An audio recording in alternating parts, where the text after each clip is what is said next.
Nagpakulo na ako ng tubig. Ayan. Ilalagay ko na dito itong sibuyas at itong luya.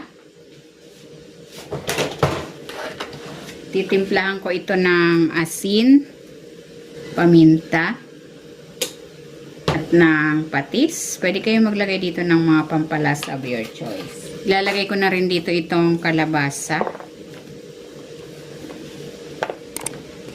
At tatakpan ko ito para maluto yung kalabasa.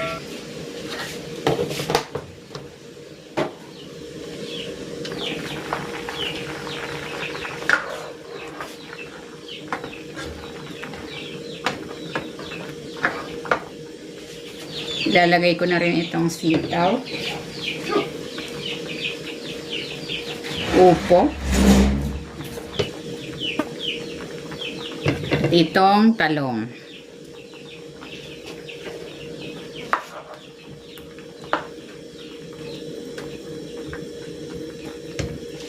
Tatakpan ko ito ulit.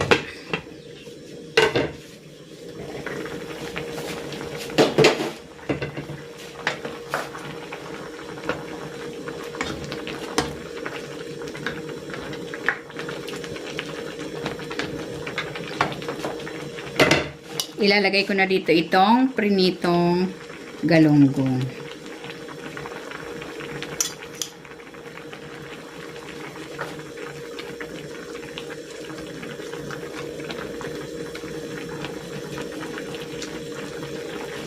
Ilalagay ko na rin itong malunggay.